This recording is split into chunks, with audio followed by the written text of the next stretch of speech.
예, 올해가 가기 전에 이 마가복음을 다 마치고 싶은데 가능하나 모르겠습니다만은 빨리빨리 좀 진행해 보도록 그렇게 하겠습니다.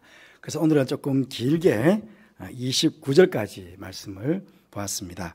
오늘 1절 말씀에 또 그들에게 이르시되 내가 진실로 너에게 이르노니 여기 서 있는 사람 중에 지금 예수님과 같이 있는 사람들 또 제자들 중에 그들이 죽기 전에 하나님의 나라가 권능으로 임한 것을 볼 자들도 있겠다 그렇게 이야기했습니다. 굉장히 귀한 말씀이죠.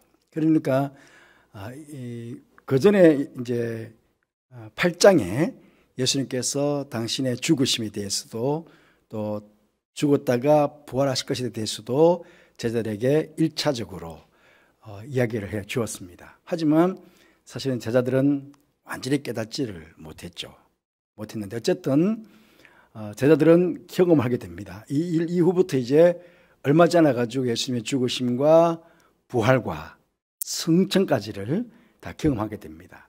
경험하면 이제 마지막 하나님의 나라가 권능으로 임하는 것, 예수님께서 재림의 주님으로 오시게 될 것까지 이제 그들이 믿게 되는 거죠. 그러다 보니까 초대교회 당시에 이 말씀, 예수님 이 말씀 때문에 제자들은 예수님께서 곧 오실 것이다. 그래서 사람들에게 전가할 때는 마란아타, 주님께서 곧 오실 것입니다. 그렇게 계속 복음을 전했습니다.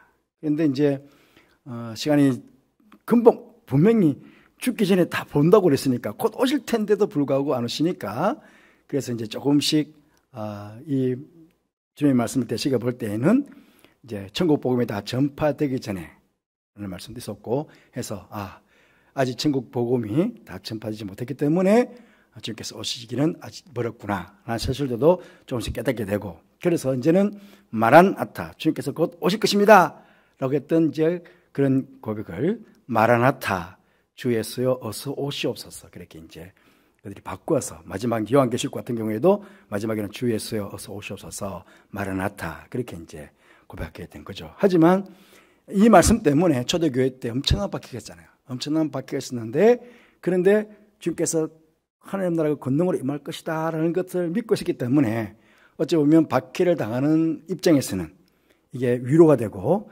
소망이 되었어요. 주님께서 곧 오실 것이니까 참자, 인내하자, 이걸 이겨내자. 그렇게 해서 박해들을 이길 수 있는 그런 원동력을 주셨던 말씀이 바로 오늘 본문의 이 말씀이다 하는 것들을 여러분도 기억하시길 바라고요. 우리도 그렇습니다. 우리도 마찬가지죠.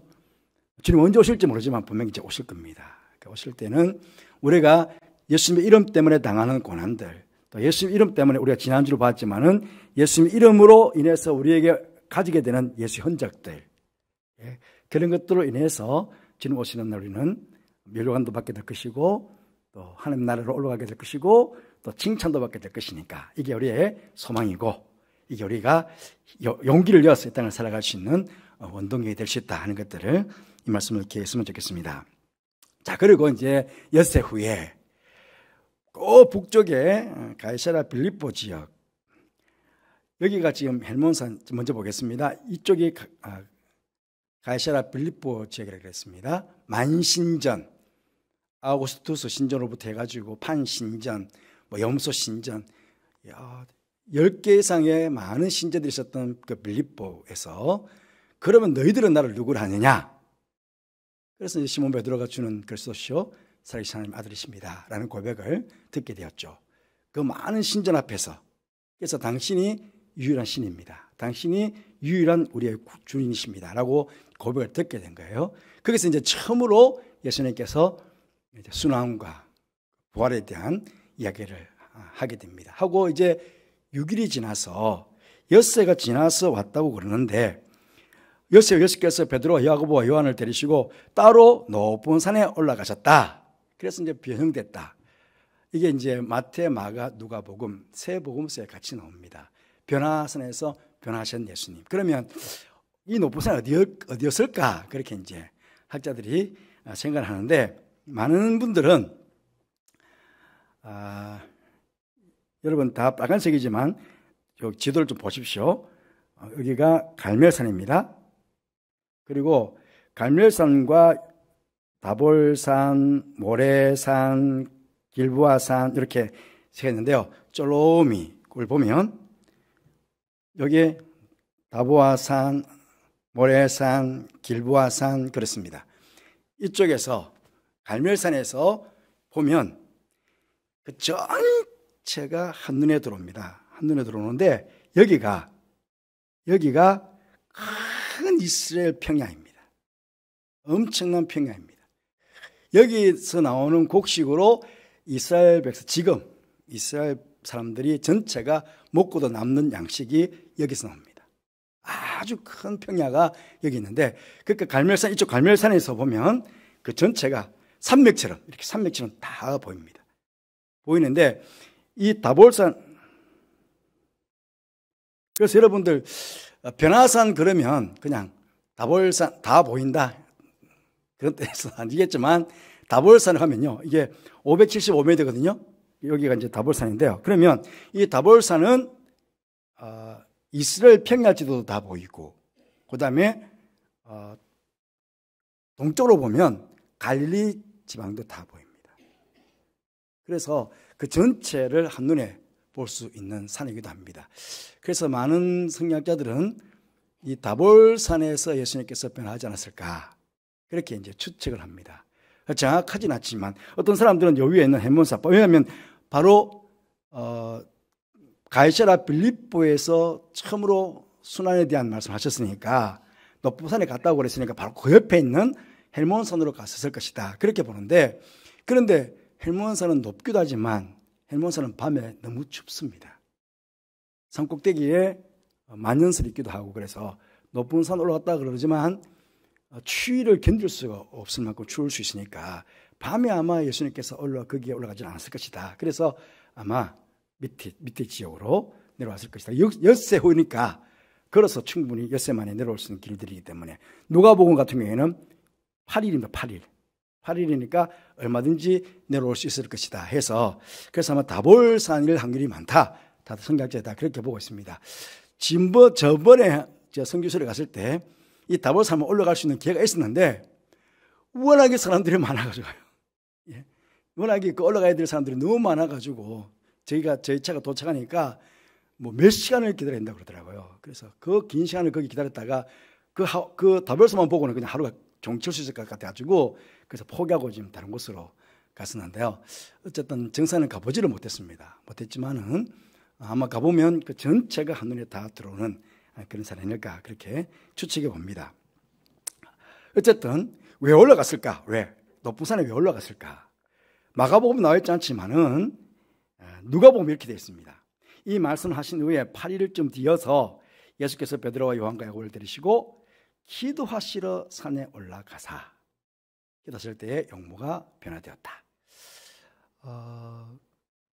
이제 여러 가지 이제 신학적인 물음을 예수님께서 변화되셨으니까 여러 가지 이제 신학적인 물음들 할 수 있겠지만, 저는 단순하게 한번 생각해 보면 예수님께서도 지금 십자가를 지셔야 되거든요. 또 예수님 이후에 제자들도 각자 예수님께서 지어주는 십자가를 지고 예수님을 쫓아가야 됩니다. 그러면 십자가를 지기 위해서, 또 예수님께서 맡겨주신 십자가를 지고 예수님 따라가기 위해서 뭘 해야 되느냐? 기도라는 겁니다. 어찌 보면 우리 기독교에 있어서 가장 핵심은 뭐냐? 그랬을 때 기도입니다. 제가 전번에 그렇게 말씀드렸죠. 기도하지 않는 사람만큼 교만한 사람은 없다. 기도한다는 것은 내가 내 삶의 주인이 내가 아니고 하나님이 주인이시다 라는 것들을 인정하는 것이고, 왜 기도하느냐 하면 나는 부족하기 때문에 나의 주이신 전능하신 하나님께서 나에게 은혜를 주시고 나에게 힘을 주시고 내가 살아갈 수 있는 믿음도 주시고, 그렇게 해야 내가 하나님을 향한 믿음도 가지고 또 십자가를 지을 수 있는 능력도 받게 되고, 또 지난주 말씀처럼 내가 십자가의 예수의 흔적들을 남기면서 이 땅을 살아갈 수 있는 그런 모든 힘과 은혜들을 기도를 통해서 다 받게 되는 거거든요. 그래서 어찌 보면 예수님 스스로도 지금 십자가를 지셔야 되니까 당연히 기도하셔야 되고, 또 예수님 이후에 제자들도, 남겨질 제자들도 그들이 예수님처럼 예수님 뒤를 따라가야 되면 기도 외에는 방법이 없다는 겁니다. 그래서 기도하러 올라가시면서 이 제자들도 하여금 예수님의 기도의 모습도 보여주시고 또 실제적으로 기도할 수 있도록. 그 따져보면 기도하실 때 용모가 변화돼요. 용모가. 기도하실 때에. 그냥 용모가 변화된 게 아니고 기도하실 때 용모가 변화된 거예요. 그러니까 아마 저들도 그 사실을 보았을 거거든요. 아, 기도할 때 이런 능력이 나타나는구나. 예수님께서도 기도하실 때 이렇게 용모가 변화되었잖아요. 그러니까 아, 기도에는 이런 엄청난 힘이 있구나, 능력이 있구나 하는 것들을 제자들도 배웠을 것이다. 저는 그렇게 생각합니다. 그건 이제 조금 더 이제 신학적인 부분은 마지막에 제가 좀 더 보도록 그렇게 하겠습니다.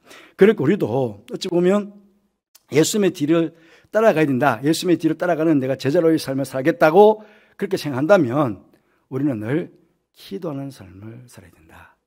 그러니까 기도를 통해서 우리 스스로도 변화가 되고, 기도를 통해서 예수님을 닮아가기도 하고, 예수 기도를 통해서 하나님께서 주시는 능력, 또 은혜 받아서 살기도 하고, 또 기도할 때에 우리의 눈도 열리고 우리의 기도 열리게 됩니다. 그래서 정말 하늘의 신비로운 것들도 보게 되고 하나님의 음성을 듣게 되는 거죠. 기도할 때 이런 능력이 나타난다는 사실들을 우리가 잘 아니까, 하고 있으니까 우리는 늘 기도해야 된다 하는 사실들을 예수를 통해서 깨닫게 됩니다. 자, 계속 보여줬고요. 그런데 이에 엘리야가 모세와 함께 그들에게 나타나서 예수와 더불어 말하거늘 그랬습니다. 엘리야와 모세, 여러분 이 사실은 이제 여러분 들어서 아실까요? 엘리야는 선지자들의 대표입니다. 구약의 선지자들의 대표입니다. 그 모세는 어찌 보면 제사장들의 대표가 될 수가 있고, 또 하나님께서 모세를 통해 가지고 율법도 주셨고, 또 따지고 보면 모세는 예수님의 예표입니다. 뭐가 예표입니까? 구속주, 구원자. 그러니까 모세가 지금 이스라엘 백성들을 출애굽을 시켰잖아요. 그러니까 출애굽을 시켰기 때문에 어찌 보면 우리가 성경 전체를 놓고 보았을 때는 성경 전체는 구원의 책이다. 여러분, 구약도 하나님께서 당신의 백성들을 구원해 오신 책이고, 신약도 당신의 백성들을 구원해 가시는 책입니다. 그러니까 성경은 전체로 보면 구원의 책입니다. 구속사, 하나님의 구속사의 책이거든요. 그러니까 구속사 가운데 모세는 가장 중요한 역할을 했죠. 이스라엘 백성들 전체를 구원해내는 인도자가 되었으니까. 그리고 그 모세에게 하나님께서 당신의 말씀을 주셨습니다. 그걸 따지고 보면 예수님께서도 말씀이 육신이 돼서 오셨잖아요. 예수님 당신이 말씀이라는 거죠. 그런데 구약에는 말씀을 오신 게 아니고 모세를 통해서 하나님께서 말씀을 주셨고, 엘리야를 통해서도 똑같이 선지자를 통해서도 계속해서 하나님께서는 말씀을 주셨습니다. 이 백성들에게 직접 주시지 않고 항상 선지자를 통해서 말씀을 주셨어요. 그러니까 선지자들은 백성들과 하나님 사이의 중보자로서 하나님의 말씀을 받아서 백성들의 탄식을, 백성들의 어떤 안타까운 이야기들을 받아가지고 하나님께, 하나님, 백성들이 지금 울부짖습니다. 백성들이 지금 고통스럽습니다. 이 문제를 해결해 주세요. 그러면 이제 선지자들이 하나님께 나아가면 하나님께서 선지자의 이야기를 듣고 백성들의 죄를 용서해 주시고, 어쨌든 백성들의 문제를 해결해 주시고, 그걸 했거든요. 그런데 구약의 이 엘리야와 모세는 어쨌든 중간 역할을 하나님께서 구원을 이루시는 딜에 있어서 중간자들이었다는 것이죠. 그런데 이제 신약 예수님께서는 선지자와 제사장들의 역할들을 다 당신께서 담당하시는 분이잖아요. 이분이 중보자가 되셔가지고 완벽하게 이제는 이 구약은 어찌 보면 엘리야나 모세는 중보자로서 이 사람들이 백성들을 구원해 온 것 아닙니다. 하나님께서 구원해 오셨는데 이 사람들은 중간 역할을 한 것이지만, 이제는 신약으로 넘어가면서 이제 예수님 당신 자체가 이제는 구속주가 되고 구원주가 돼가지고 당신의 백성들을 구원해 간다는 거죠. 그러니까 시대가 바뀌어지게 되는 것이죠. 시대가 바뀌어지게 되면서 가장 중요한 게 뭐냐 그러면 예수님 뭘 해야 됩니까? 십자가에 돌아가셔야 되잖아요. 가장 중요한 사실은 예수님께서 이 땅에 오셨던 가장 중요한 사실은 십자가를 지고 모든 인류의 백성들의 죄를 다 담당하시고 십자가에 돌아가시기 위해서 오셨다는 거죠. 예수님께서. 그러니까 이제 엘리야와 모세가 나타나가지고 예수님과 더불어 말했는데 무엇 말을 했을까? 마가복음 나와 있지 않지만은 누가복음 보면은 영광 중에 나타나서 장차 예수께서 예루살렘에서 별치하실 것을 말할세. 누가가 조금 더 정확하게 이 표현들을 해놓고 있어요. 그렇게 예수님께서 지금 고난당하실 것에 대해서 이야기한 거죠. 십자가를 질 것에 대한 이야기를. 이미 제자들에게도 말씀하셨잖아요. 말씀하셨는데 근데 제자들은 아직도 못 깼다는 거예요. 죽는 게 뭐고 사는 게 뭔가 다시 산다는 게 뭔가 오늘도 말씀 보면 계속 지금 헷갈리고 있는 거죠. 변화산에서 그 엄청난 것들을 보면서도 모르는 거예요. 지금 제자들은 보십시오. 눈으로 지금 병현된 예수님을 보셨어요. 봤어요. 봤으면 했습니까? 9절 가면 이제 베드로가 예수께 고하되 라삐여 선생님이여. 분명히 아이시아를 빌립보에서는 주라고 고백했는데 그런데 여기가 또 라삐가 됐어요. 그러니까 지금 이들은 예수님께서 변화된 그 상황 자체를 보면서도 왜 변화되시는지 지금 그 사실을 못 깨닫는 거거든요. 여러분 우리가 눈이 있어서 보고 귀가 있어서 들어도 성령께서 우리에게 깨닫는 마음을 안 주시면 못 깨닫습니다. 예수님께서 지금 계속 말씀하고 계셨잖아요. 계속 상황을 보여주고 계셨고 그런데도 불구하고 못 알아보는 거예요. 예수님이 누구신지를 못 알아보는 거예요. 그렇게 엄청난 고백을 했음에도 불구하고 금방 예수님 발목을 잡아버리는 베드로. 그리고 와서는 랍비라고 말합니다. 이게 어쩌면요 우리의 연약함이에요. 이제 뒤에 계속 이제 반복돼서 나오는 이야기지만 우리가 많은 것을 보고 많은 것을 경험하고 많은 것을 들음에도 불구하고 예수님에 대한 온전한 믿음을 갖기가 이만큼 힘들다는 거예요. 그 제자들을 통해서 우리가 깨닫게 되는 거죠. 그래서 초막셋을 황홀하죠. 완전히 변화된 예수님을 봤으니까. 그러니까 이게 초막셋 짓고 이렇게 삽시다. 이게 이제 변화산 신드롬이라는 겁니다. 왜냐하면 너무 좋아. 저 밑에 내려가지 말고 여기서 삽시다 그냥. 우리도 그럴 수 있거든요. 여러분 세상은 고통입니다. 지금 세상에 보시면 내려가자 말자 보면 막 귀신 들려가지고 이게 지금 간질병 아이 아닙니까? 막 쓰러지고 넘어지고 난리 나는 이 한국에 귀신이 지금 세상을 지배하고 있는데 그 고통 속에 지배하고 있는 그 세상을 구원하러 오신 예수님께서 어떻게 거기에 있을 수 있겠습니까? 그러니까 예수님께서 왜 이 땅에 오셨는지를 지금 이 제자들도 모르고 있는 거예요. 모르면 우리도 마찬가지입니다. 우리도 모르면 하늘께 은혜를 좀 받았다고 하늘께 어떤 은혜를 좀 받았다고 해서 야 이게 너무 좋다 그럼 여기 우리끼리 살자. 그럴 수 있거든요. 절대로 그러면 안 된다는 거예요. 왜 하나님께서 은혜를 주셨느냐? 그 은혜를 그냥 가지고 있으라고? 그렇지 않고 세상으로 가야 된다는 거예요. 왜? 세상은 여전히 지금 악한 마귀가 다스리고 있는 그래서 그 악한 마귀의 손에 잡혀서 고통하는 수많은 영혼들이 있는데 그 영혼들을 구원하기 위해서 내려가야 되는데 예수님께서는 그렇게 오셨고 당연히 제자들도 그렇게 내려가야 되는데 그게 안 보이는 거예요. 그 순간은 우리도 자칫 신앙을 방심하면 은혜를 많이 받으면 이것이 좋사오니 여기 우리끼리 그냥 삽시다. 교회도 그럴 수 있습니다. 교회도 제가 어느 교회라고 지칭하기 좀 그렇지만 우리 한국교회도 그런 교회가 있습니다.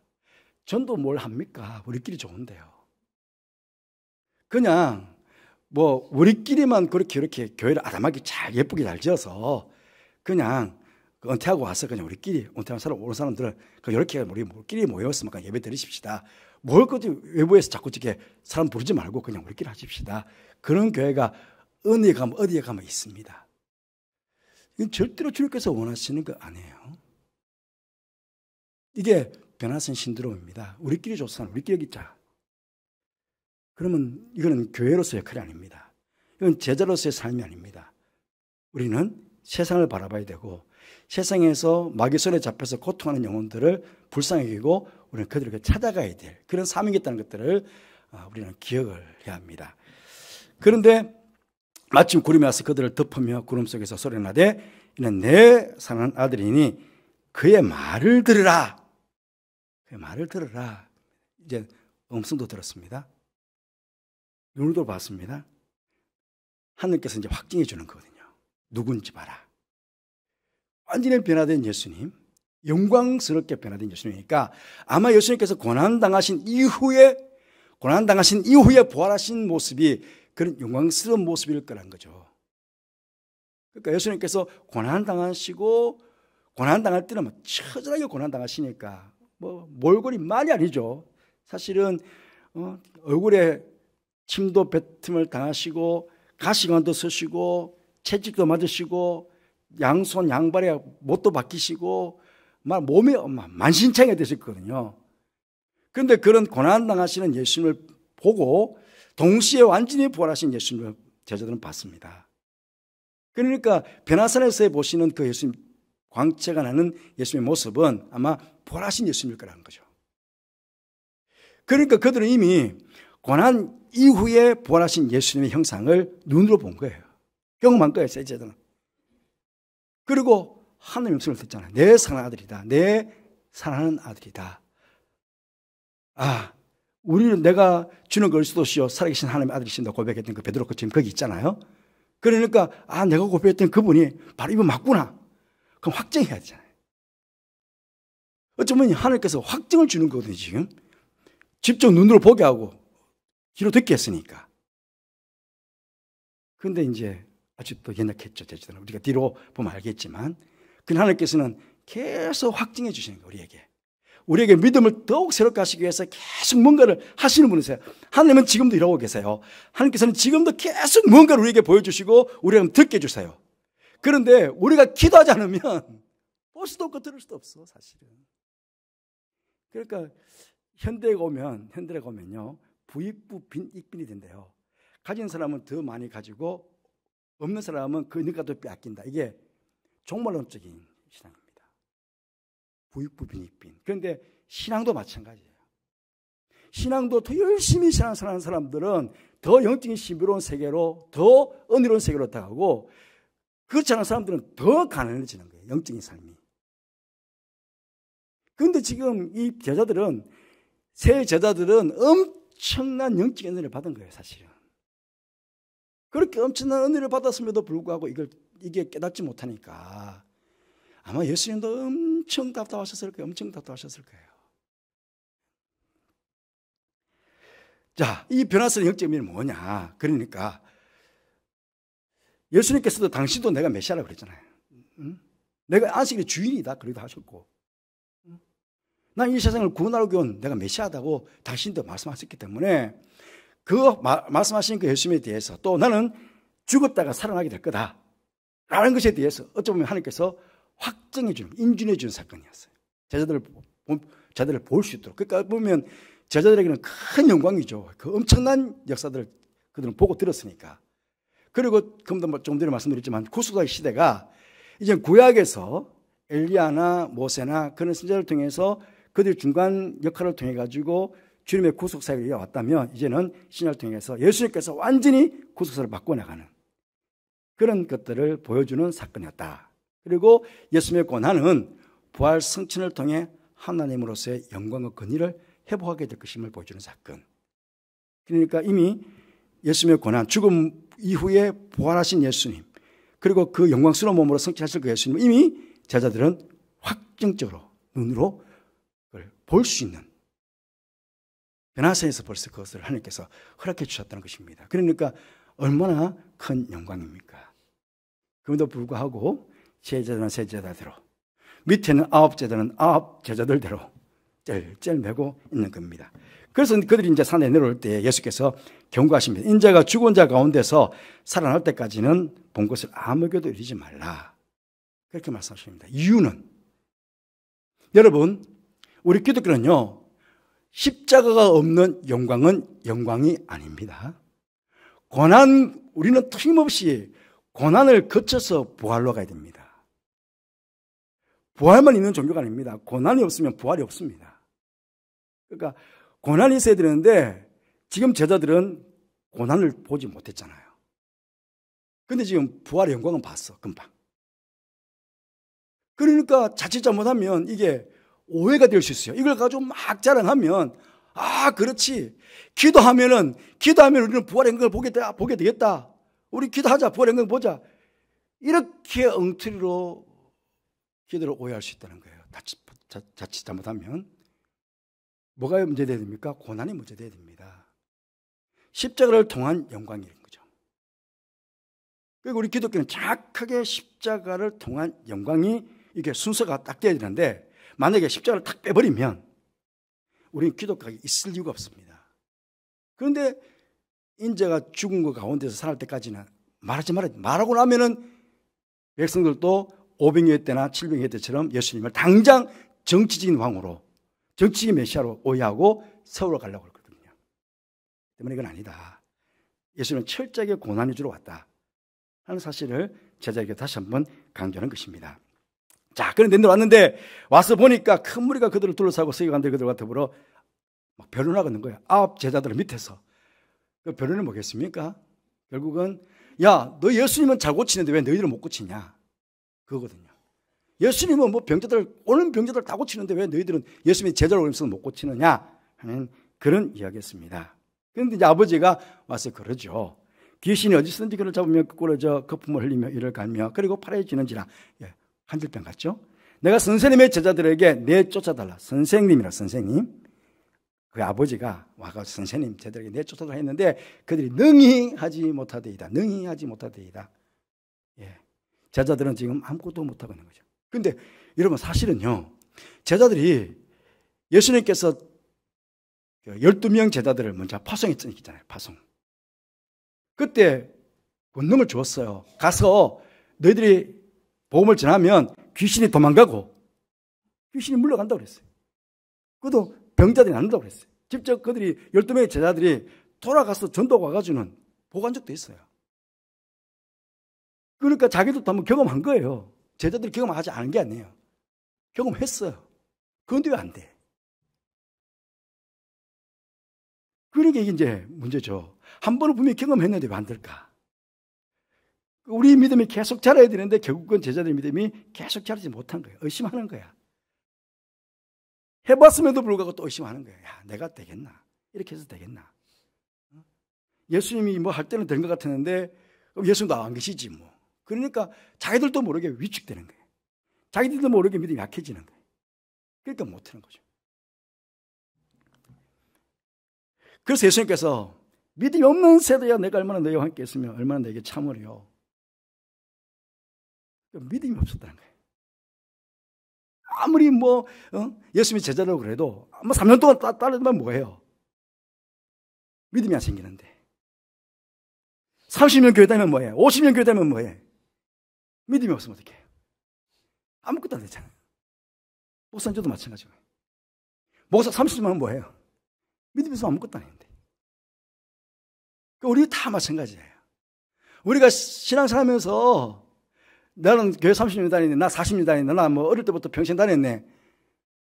몇 년 다니는 게 중요한 아니고 나는 3년 동안 예수님 따라다녔어. 3년 동안 예수님하고 같이 밥 먹고 같이 막 모든 걸 같이 했어. 예수님 병자 고칠 때 나 옆에 있었어. 예수님 죽은 자 살릴 때 내 옆에 있었어. 백날짜리 해봤자 무슨 소용이 있습니까? 그래 아는데도 자기 믿음 없는데 아무것도 능히 못하더라. 아무것도 못하는데 뭐 예수님 앞에서 아무것도 못하는데 우리 다가 그럴 수 있다는 거예요. 그러니까 어떻게 하면 우리가 더 믿음 안에 나아갈 거가, 어떻게 하면 내가 예수님의 제자로서 온전한 삶을 살까, 이게 늘 우리는 고민해 봐야 돼. 늘 자신 한번 점검해 봐야 돼. 그래서 이제 이 아버지가 그러죠. 귀신이 그를 죽이려고 불과 물에 자주 던져. 그러나 무엇을 할 수 있거든 우리를 불쌍히가 도와주십시오. 뭔가 제자들보다 선생이니까 선생이 조금 나을 것 같지 않겠습니까? 선생이 좀 나을 것 같으니까 선생한테 좀 부탁하는 거예요.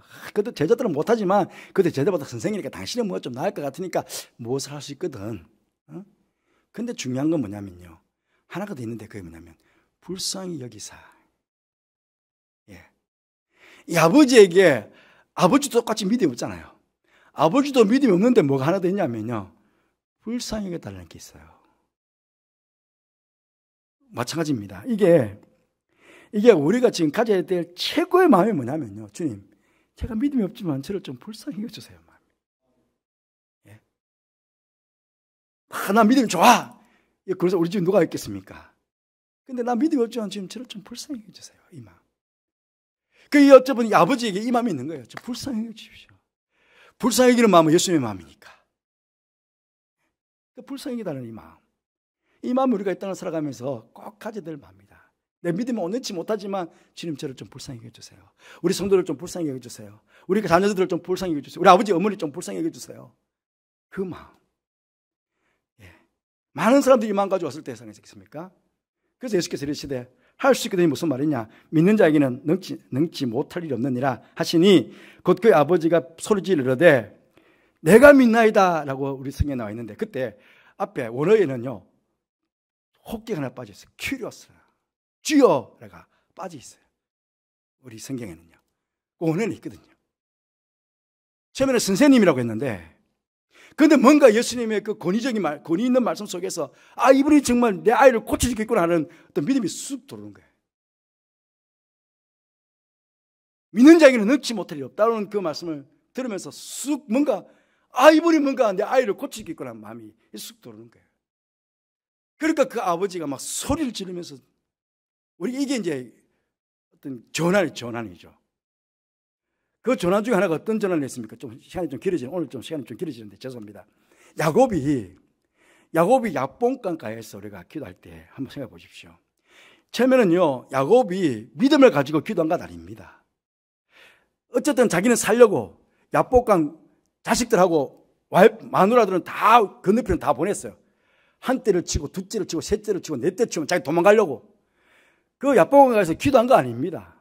자기 숨어 있는 거예요. 자식들하고 아내하고 다 앞으로 보내놓고 나서는. 그런데 밤새도록 천사가 와가지고 천사가 와서 실험한 거예요. 천사가 와서 실험했는데 그때는 믿음이 있는 게 아니야. 믿음이 없어. 야곱이에요. 도둑질하는 자, 속이는 자, 거짓말쟁이. 그런데 어느 순간인가 한두 뼈를 천사가 더 이상 고집을 피우니까 한두 뼈를 한번 딱 걷어치니까 그제서 화들짝 깨달아지는 거죠. 못 갑니다. 그래서 잡은 거예요. 나 아파가지고 못 갑니다. 그 순간에 완전히 변화가 된 거예요. 변화가. 한순간에. 마찬가지죠. 이 아버지도 마찬가지예요. 즉, 할 수 있거든 할 수 있거든 좀 해주세요. 믿음 있는 거 아니잖아요. 그런데 하나님, 예수님께서 강력하게 무슨 소리냐, 너 지금. 믿는 자에게 능치 못할 일이 없다.